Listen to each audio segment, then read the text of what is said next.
Could this be the perfect family pet?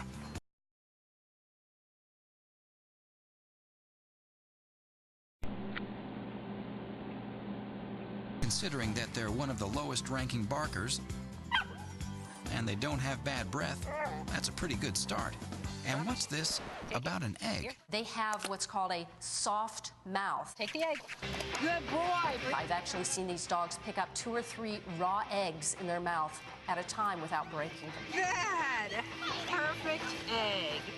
Often referred to simply as the Golden. The Golden Retriever is one of the most beloved dogs, and it's always ranked high among the most popular breeds. Golden Retrievers are right at the top as far as a pet goes. Very versatile. They are one of the top pets that are welcomed into homes today. Good job. And has never lost its popularity. And if obedience is your thing, look no further. They're rocking the good behavior hardware. Unique about the Golden Retriever is they were the first ever AKC obedience trial champion. Sit. That's like Miss Manners for dogs, an organization recognizing an excellent working relationship with their owners. Stop. They are so willing to work for the people they're bonded with. They're just so ready to please their families. Ready, guys? You don't have to bother saying fetch to these guys. Bred as hunters to retrieve fowl from water and land, they'll run tirelessly all day. Come on, Bravo. Good boy. Nice. Goldens are a big dog, measuring around 22 inches in height and an average weight of 65 pounds. They sport a dense water-repellent coat with a good undercoat and rich shades of golden coloring. A puppy's coat, the German Shepherd's at 1, the Chow Chow at 2. And like its retriever alum, the Labrador, it has webbed feet to aid in all that paddling it loves to do. But with all that fetching and running, the Golden Retriever is prone to hip dysplasia, a joint disorder common to many large breeds. It's caused by a loss of cartilage due to an abnormal formation in the hip. It can be quite painful and requires proper medical attention. Consult with your vet if your Golden shows signs.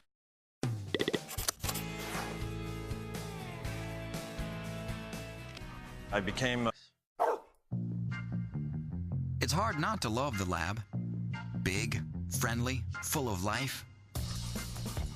They're called the Labrador, but actually they come from Newfoundland. Yeah, Newfoundland.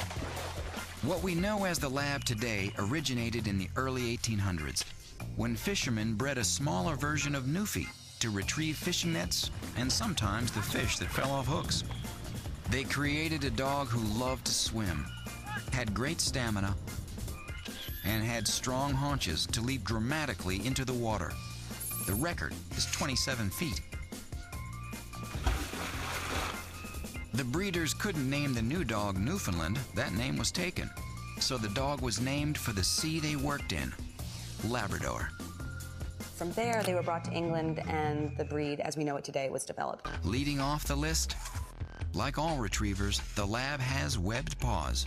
These natural flippers make him one of the strongest canine swimmers around.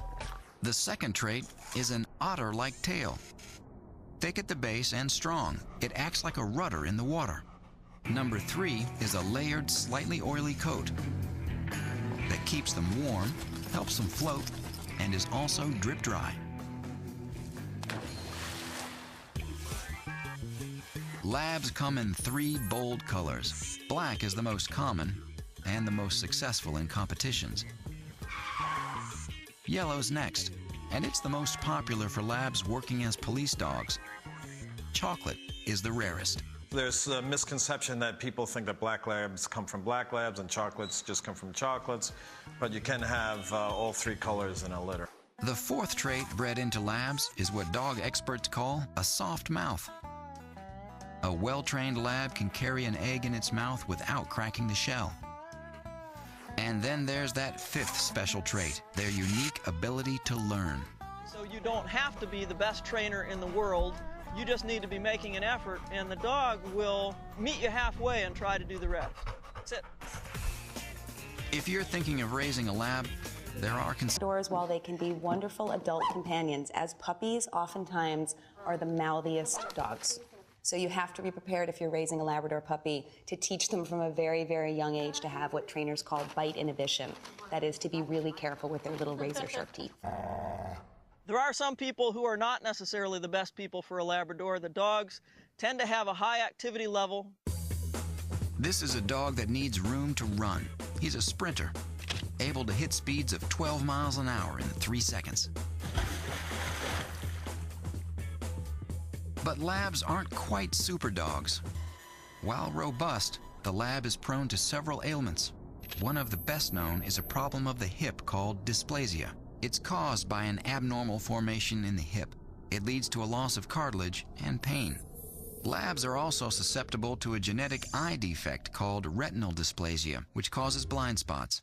And like most athletes, labs have problems with knees and elbows. The Labrador Retriever could be the most versatile breed of dog in the world. Life expectancy is 12 to 13 years. Labs as a breed tend to be pretty healthy dogs, but there are some issues that they're prone to on a genetic basis. Grooming is minimal, but they shed moderately in the spring and fall. They are athletes who adapt well to cold environments. The Lab is a very secure, comfortable, adaptable dog. Labs adapt well to families and pose a low risk for bites. It loves to participate in family activities. It's hard to imagine a better dog than a Labrador. Labs are easy to train and eager to please. As with any dog, even though Labradors are wonderful companions, it's important to start training them when they're very, very young. So, in general, labs love the cold, but thrive in most environments. Though labs get high marks for health, they're prone to hip, elbow, and joint problems. Labs are very easy to groom. They're easy to train.